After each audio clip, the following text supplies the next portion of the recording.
L'éditorial d'Emmanuel Gustave Samnick. Emmanuel Gustave Samnick, qui est journaliste et directeur de publication de l'hebdomadaire L'Actu, revient ce matin sur cette tendance à l'exposition de la nudité sur les réseaux sociaux, et ceci à la faveur de deux vidéos qui sont actuellement à la une et qui font le buzz, comme l'on dit ici, sur la toile cette semaine. Il y a cette première vidéo qui montre des scènes incroyables des hommes et des femmes nus qui courent marcher dans tous les sens dans un appartement privé. Il s'agit vraisemblablement d'un groupe de partouzards qui s'adonnaient à leurs orgies habituelles et qui auraient été, pour ainsi dire, démantelés par des éléments de la gendarmerie nationale. Dans l'autre vidéo, on voit une jeune dame totalement nue, déshabillée, qui est accusée de vol, je crois, de mèches de cheveux ou d'un téléphone portable ou quelque chose comme ça. Elle est exposée en tenue d'Adam et Ève dans une chambrette et est violemment passée au crible d'une justice populaire portée par des dizaines de procureurs et de juges furieux. On entend leur récrimination en fond sonore. Dans l'un et l'autre cas, les suspects ne sont pas, contrairement à ce qu'on voit souvent dans la justice populaire, les suspects ici ne sont pas violentés physiquement, en dehors bien sûr de cette exposition de leur nudité. Et ces suspects ne subissent pas de coups de poing ou de coups de gourdin. On assiste donc là à un changement de paradigme dans ce qu'on peut considérer comme la justice populaire. C'est une nouvelle forme de punition qui est ainsi trouvée par les gens, par la justice populaire, et qui semble désormais mettre les coupables à nu. Je trouve ça curieux et dangereux. Curieux parce que je ne sais pas le but qui est visé en exposant les gens dans leur nudité.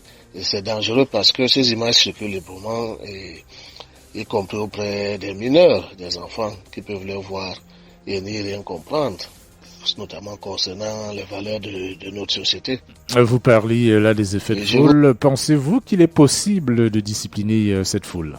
Je vous réponds immédiatement oui. Il est possible de discipliner la foule. Vous savez que si on laisse les gens faire ce qu'ils veulent faire, certaines personnes pourraient venir s'installer au milieu de la route, au milieu de la chaussée, et créer un foyer de feu de bois pour commencer à faire la cuisine. Certains pourraient vraiment arrêter la circulation pour étaler leurs habits sur l'asphalte, ou même pour venir faire la lessive. Je prends des exemples comme ça. Bon, donc je dis qu'on peut discipliner la foule, et moi j'en appelle toujours à l'application ferme et sans faiblesse de la loi, partout où besoin se présente. L'application de la loi par ceux qui ont le monopole de l'usage de la force légale, à savoir les pouvoirs publics. Et là, il y a un premier souci par rapport à ce vidéo récent là qui circule sur les réseaux sociaux, notamment les deux dont je viens de parler. Les images, apparemment les images de la scène du groupe de partous qui aurait été démantelé, ces images auraient été prises par un membre de la patrouille, donc par un gendarme. Et vous savez que au Cameroun notamment, les forces de l'ordre sont coutumières du fait, c'est-à-dire d'exposer les suspects, qu'elles arrêtent, d'exposer leur nudité. Donc, même dans les images les journaux télévisés de la chaîne publique de télévision publique au Cameroun, on montre régulièrement des gendarmes ou des policiers qui ont arrêté, ou ont démantelé un groupe de brigands. Eh bien, les suspects sont affichés, sont présentés torse nu devant les caméras, et accompagnés des écriteaux, des cartons qu'on accroche à leur cou pour les identifier. Vous verrez ainsi, je ne sais pas moi, Chaibou alias Arasco ou Tantampion alias King Kong.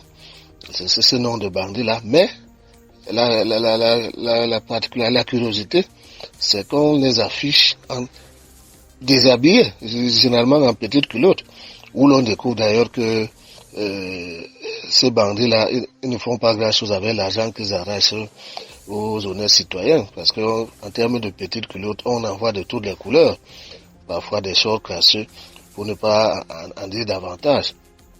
Donc, les forces de l'ordre sont coutumiers d'afficher les gens dans leur nudité. Je ne sais pas l'intérêt qu'il y a à afficher le torse. Bon, d'accord, moi je ne défendrai jamais une seule seconde les brigands, mais est-ce que la loi autorise les forces de l'ordre à montrer ainsi les gens en public, devant les caméras, déshabillés? D'abord, ça ne change rien à la chose. Est-ce que c'est en voyant le torse d'un bandit qu'on l'aura mis en difficulté? Son seul visage, ce qui n'est d'ailleurs pas autorisé, peut permettre de l'identifier. Si on le montre en habit, on voit souvent en Occident des chaînes de télévision qui montrent des suspects, des auteurs de braquage qu'on a arrêtés, menottés, mais ils sont habillés, ils ont leur chemise, ils ont leurs pantalons, ils ont leurs chaussures. Ces scènes le phoque là auquel on est habitué, il ne faudrait pas qu'on croie que c'est la norme. Bon, maintenant, pour revenir à la foule, celle-ci, on l'a souvent vue, même sous les réseaux sociaux, dans un visage plus reluisant, avec des images qui illustrent plutôt des gens civilisés et qui portent des valeurs. Donc ces images aussi, celles-là, elles circulent et c'est elles qui devraient circuler, pas c'est les images avilissantes de la violence qui font la promotion de la violence de la nudité. Et lesquelles, par exemple? Je dénonce d'abord l'irresponsabilité de ceux qui prennent un malin plaisir à se répandre sur les réseaux sociaux en partageant des images de la nudité, des images du sang. Parce qu'il n'y a pas que ça qu'on peut partager. On peut partager d'autres images plus valorisantes. On a souvent vu des voisins qui se mobilisent pour, par exemple, éteindre un incendie chez le voisin d'à côté, dans une maison qui est en train de brûler.